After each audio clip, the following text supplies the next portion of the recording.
Hi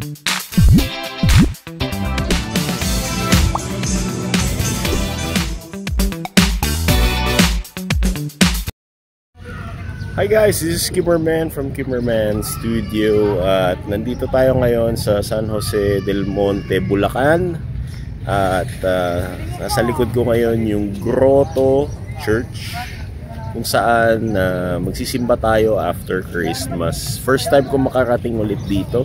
I think nakapunta na ako dito noon pero maliit pa ako, hindi ko natatandaan. So ngayon after so many years pupunta ako dito para magsimba. Ayan. Ito yung facade o yung pisa ng church, yung kanyang harapan. Nakaka-amaze dito kasi mayroon pang tulay eh. Oh. Ayan, oh. May tulay pa siya dyan pag ganun. Paakyat. Tapos yan, may canteen dyan. Tapos mga stores. Ayan, Grotto Religious Store. Tapos sa taas, may tulay ulit doon pag ganun. Tapos may pababa naman dito. Ayan o, pag ganun dito. Ayan. Medyo mainit ngayong panahon kasi maaraw na. Whereas nung Christmas kahapon, Christmas Day, umuulan. Buong araw umuulan. Pero ngayon, tapos na yung ulan, mainit. Buti naman, thank you Lord at nakagala na kami. Ayan, tara, pasok tayo dito sa simbahan. Silipin natin kung ano yung tsura dito sa loob. Ayan. So, ang ganda nung wall niya, design, mga marmol. Pasok tayo dito. Ganun.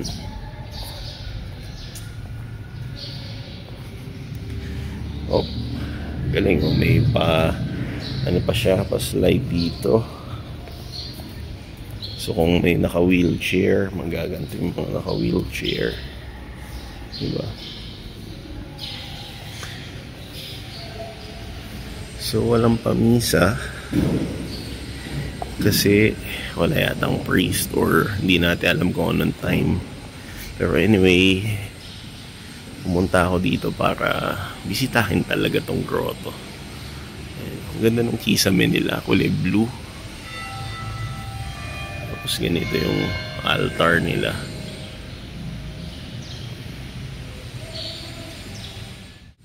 Tingnan nyo guys, oh, take a look dito sa ambience na to. Ang ganda oh. So parang feel na feel ko yung ano, yung medyo historical style ng scene pagpalabas ng simbahan. So parang mga may pagka-Spanyol period ng Pilipinas ng araw. Galing, di ba? May ganung ambience ako nafe-feel.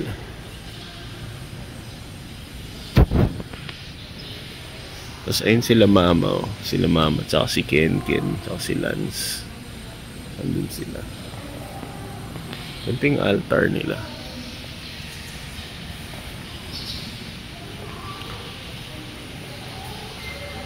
Ang galing yung altar nila, di ba?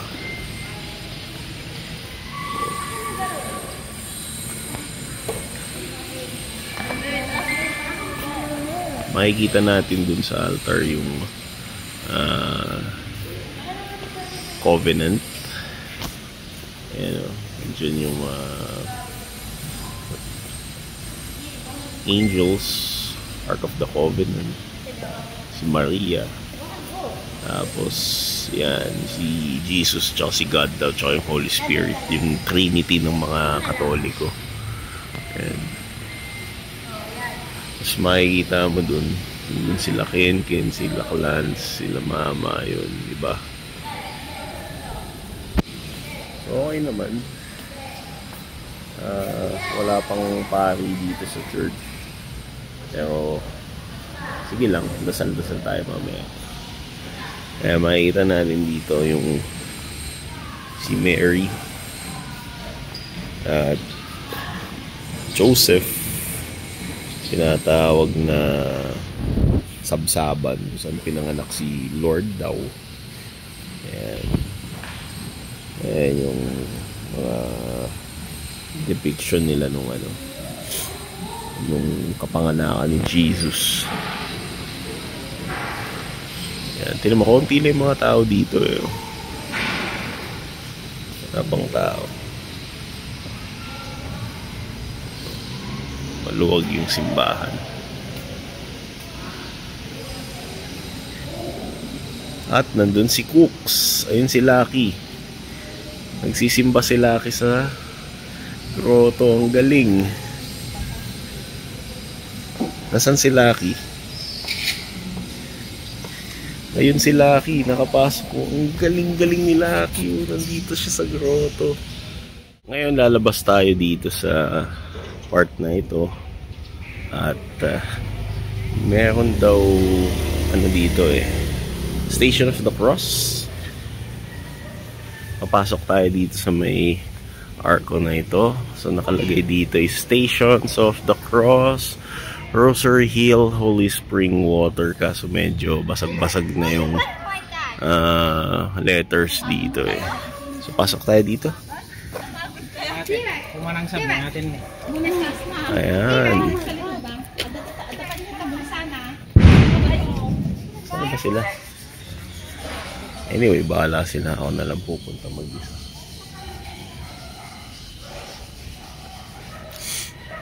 Ayan.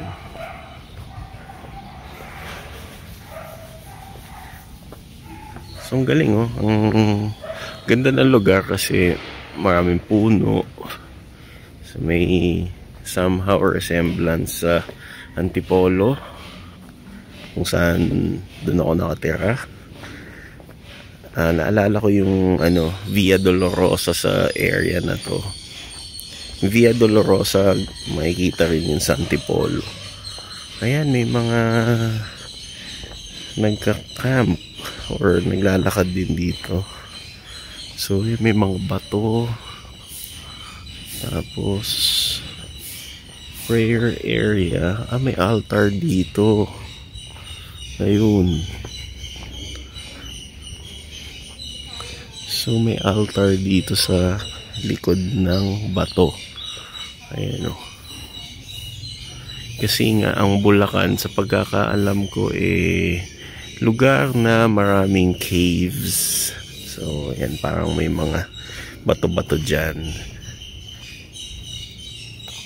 Tapos ayan this way to the Holy Spring Water. Titingnan natin yung Holy Spring Water na yan. So nandito may 10 utos na marker.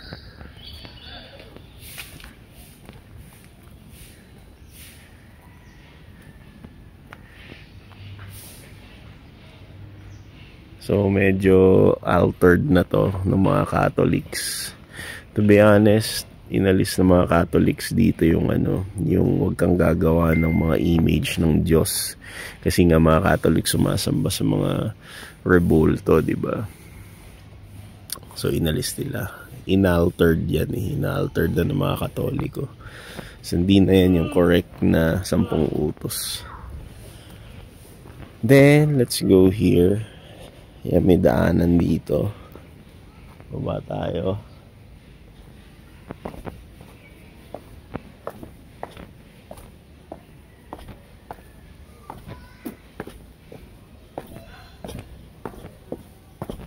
Okay, medyo malumot lang yung daan. At ingat lang kung madulas ang iyong sapatos. Pero buti na lang hindi madulas ang aking Nike Air. At ayan. Uy, kanal pala itong dinadaanan ko. Baka malusot tayo dyan. Ayan, meron tayong dito. Hagdan papunta sa mga picnic areas na malumot. Honestly, ang lugar for me is hindi siya ganun ka-maintained. Ewan ko lang kasi kakatapos lang naman ng ulan, pero medyo siya, medyo malumot. Siguro hindi na rin kasi puntahan to ng mga tao. Sawa na siguro pumunta yung iba dito. Ayan. Malumot-lumot pa. Oops, may nagpapaputok. Oh, tapos ayan.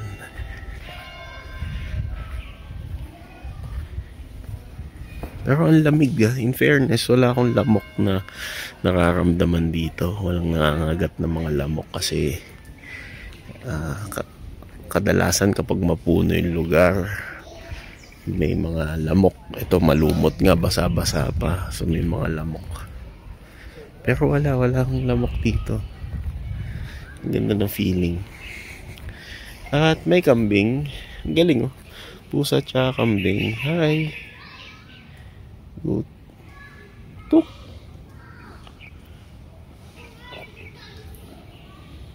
Itong kambing oh. It's my first time to yung nilapitan ako ng kambing kanina. Kadalasan yung kambing pag lumapit sa akin sinusuwag ako eh. Pero tinatadyakan ko pagkatapos. Pero tumabait siya eh. Kala ko lalabanan niya ako. So hindi, mabait.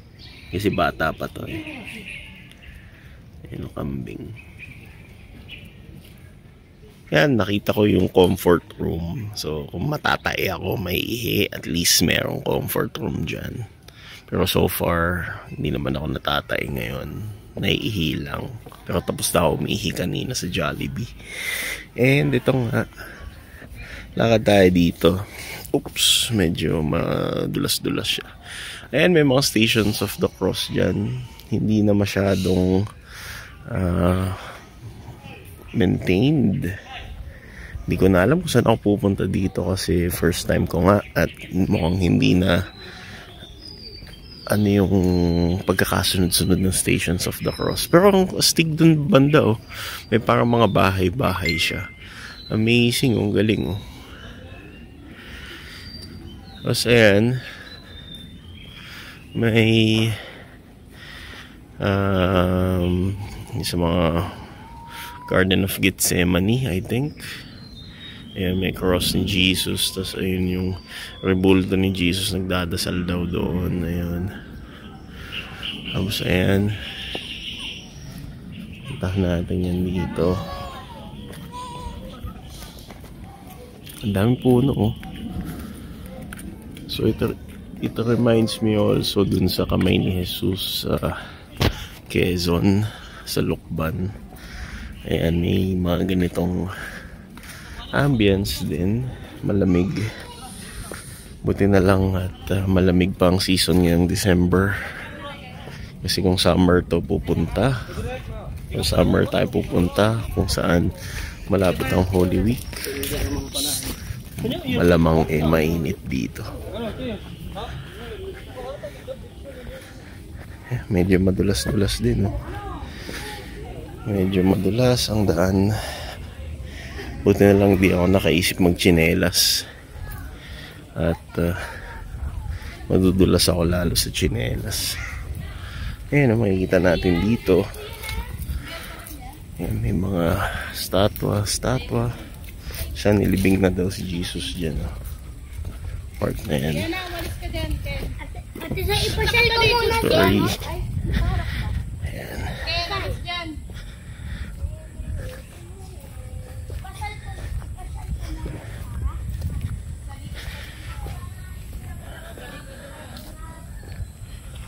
Ano pala to? Exercise din kasi lalaki ng agwat ng mga stasyon. So kung ikaw magmamahal na araw dito, talagang exercise ang style. Siguro kung taga dito ako, I will go here na mag-jogging. Kasi ang ganda ng ambience eh. Maraming slopes. May pababa, may mga pataas na daanan, which is perfect for cardio. Parang sa Antipolo din. Yan nga, medyo hinihingal lang nga rin ako eh, kasi tagal-tagal na rin ako hindi gumagawa ng mga cardio exercises. At parang nabigla nga ako ngayon na maglakad ng ganito ka, yung mga pataas, pababa, gano'n. Ayan, tingnan nyo. Pataas siya yung daanan. To be honest, mo sementeryo dito. Sa bagay, kasi nga Dinedepict dito yung pagpako kay Jesus. So kamatayan, ang ibig sabihin ng cross, kamatayan dahil sa iyong mga kasalanan. Pero si Jesus ay walang kasalanan. Siya ang tumubos ng mga kasalanan natin, ng mga tao sa lupa, para mapatawad tayo ng Diyos Ama. So ang lugar na ito pinagpakuha ng krus. Yan ang depiction dito sa lugar na to. Kaya ang ambience naman ng lugar na to para sa akin mukhang sementeryo. As you can see, para talaga siyang sementeryo. Diba? Yan yung mga nicho.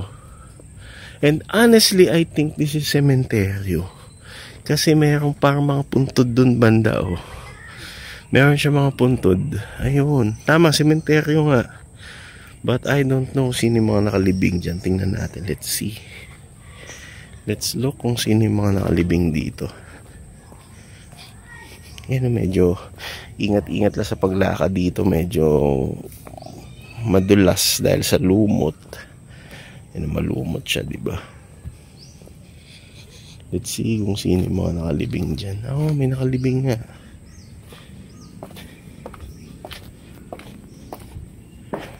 Yes, meron nakalibing.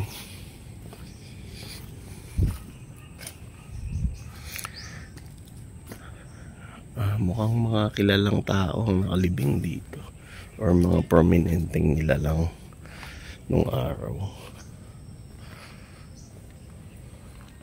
So, ayan, yung mga nakapangalan dyan, mga matatagal lang namatay, pero mayroong bago dito, may mga 2013, pero kadalasan mga 1920s, 1934, ganun. Yung mga, kung makikita mo, hindi mahagip sa camera ko. Yan ang pinaka-zoom ko. Siguro mga dati na itong nakalibing sa ibang lugar, pero nilipat na lang dito sa grotto. Ayan. The Lord has risen, based dito sa statua na ito. Ayan, sabi ko nga kanina, yung ambience dito mukhang sementeryo. Totoo nga, sementeryo nga pala talaga ito. Libingan to dito sa likod ko. So ito nga, tingnan mo, pag-akyat mo pa lang dito, mukhang patay na patay yung lugar. Sementeryo, di ba? Ayan. At ayan, balik na tayo banda dun sa taas. At baka naghihintay na yung mga kasama ko. Hindi nila kaya na maglakad dito kasi masyado lang matarik. Ewan ko kung anong part makikita banda doon. Let's see. May nagbebel doon. Ano kaya yun? Kambing? Meron siguro kambing banda doon. Pero ang galing, no? Laki ng property na ito. Yung mga bulaklak na nakikita nyo na yan, yun yung tinatawag na kalachuchi. Mabango tong bulaklak na to to be honest. Paborito ko yung bulaklak na to. Mabango kasi. Pero alam nyo ba, ang bulaklak na to ay bulaklak ng mga patay. Ayan. Kalachuchi resembles flower of dead. So, bulaklak ng mga patay.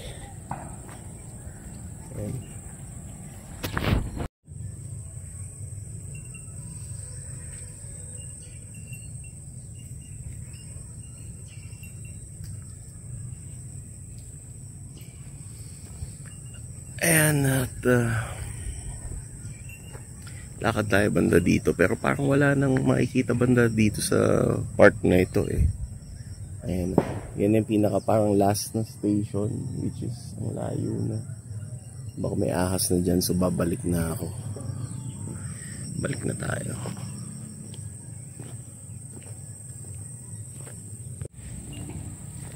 So ang ganda lang ng ambience, so tingnan nyo. Kalachuchi, nalaglag yung mga bulaklak. The reason why it's called bulaklak ng mga patay, kasi pag nalaglag siya, maganda siya tingnan, pero it means the flowers are dead. Patay na siya.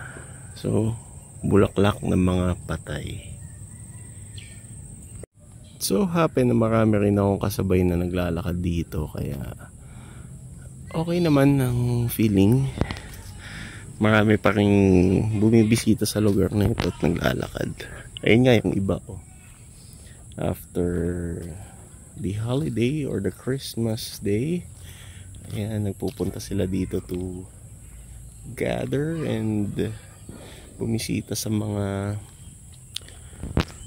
stations dito. Ayan nga, ayan, binababa na si Jesus sa cruise daw at ililibing na. So ganito pala dapat pag ganito yung ating forma or sequence, kasi yung dun sa may cemetery, dun yung the Lord has risen, which is yun yung last. So mali talaga yung lakad ko, pabaliktad. Dito, mga akong taga-bukit.